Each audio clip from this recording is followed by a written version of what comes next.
भैया ये तो चमत्कार है। चमत्कार तो है और खुशी का दिन भी है, क्योंकि फाइनली 16 दिनों की जद्दोजहद के बाद हमारे 41 बहादुर श्रमिक उत्तराखंड के सिलकियारा सुरंग से सुरक्षित बाहर निकल चुके हैं। उत्सव की तैयारी करो। उत्सव की तैयारी तो बनती ही है, लेकिन सबसे पहले इस पिता को सुनिए।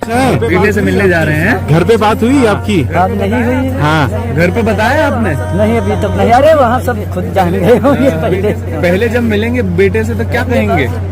कहेंगे बस हमको हमारा पौधा जो एक बचा था वो हमें मिल गया। इन सब चीजों को देखकर वाकई में रोंगटे खड़े हो जाते हैं, क्योंकि वहाँ पे 41 श्रमिक नहीं फंसे हुए थे, बल्कि कई सारे परिवारों के आत्मा व रूह फंसे हुए थे। अपने पर्सनल होठों से सही बोल रहा है तू। लेकिन अब इसी बीच राजनीतिक भी शुरू हो चुकी है और अब कई सारे लोग यह भी कह रहे हैं कि अब फाइनली प्रधानमंत्री नरेंद्र मोदी वहाँ पे पहुंच जाएंगे फोटो खिंचवाने के लिए, क्योंकि अभी तक तो राज्य दर राज्य चुनावी प्रचार करते फिर रहे थे, उनको एक ट्वीट करने का मौका नहीं मिला था।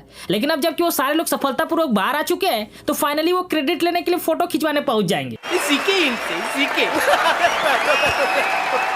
इसी पे सुशांत सिन्हा लिखते हैं, टनल में फंसे मजदूर बाहर आ गए, मूर्खों की फौज की छाती पर सांप लौट रहा होगा, लेकिन बाकी देश खुशी से झूम रहा है। अपने आप में अद्भुतपूर्व रहा ये रेस्क्यू ऑपरेशन। हर राहत कर्मी को बधाई उनकी कठोर मेहनत और सफलता के लिए। पीएम मोदी और उनकी टीम ने जिस तरह से घोड़े खोल दिए थे गरीब मजदूरों को बचाने के लिए, उससे इस देश के हर गरीब को मैसेज भी गया कि उनकी भी जान की कीमत है, उनकी भी परवाह करने वाला पीएम है। वरना इत्तेफाक देखिए कि अभी नेटफ्लिक्स पर द रेलवे मैन्स करके वेब सीरीज आ रही है 1984 के भोपाल कांड पर, जिसको देखकर समझ में आता है कि लोगों को मरता छोड़ देने वाला सरकार भी देखे इस देश ने। एक भारतीय होने के नाते गर्व से सीना चौड़ा गया देश की इस कामयाबी पर। शाबाश। सुशांत सिन्हा के ट्वीट को आड़े हाथों लेते हुए शिवानी वर्मा लिखती है, 1984 के भोपाल गैस कांड पर, जिसको देखकर समझ में आता है कि लोगों को मरता छोड़ देने वाला सरकार भी देखे इस देश ने।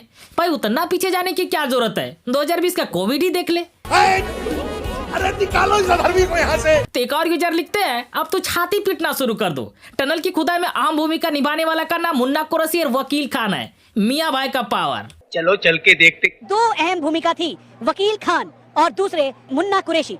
इन दोनों ने बहादुरी का परिचय देते हुए वो अंदर गए। अंदर जाने के बाद उन्होंने वो पूरी की पूरी खुदाई की। पर मैं नहीं बोलूंगा। साले का खोपड़ी तोड़ साले का।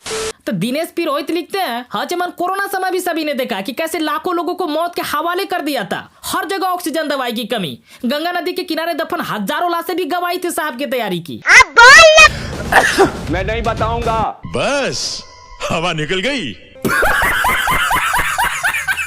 वैसे तो ये काफी खुशी की बात है, कितने सारे मजदूर फाइनली सुरक्षित बाहर आ चुके हैं, लेकिन इन सब चीजों पे इस तरीके से राजनीति किया जाना बिल्कुल भी सही नहीं है। वैसे आप इन सब चीजों को लेकर क्या सोचते हैं, आप अपनी राय कमेंट बॉक्स में जरूर दें।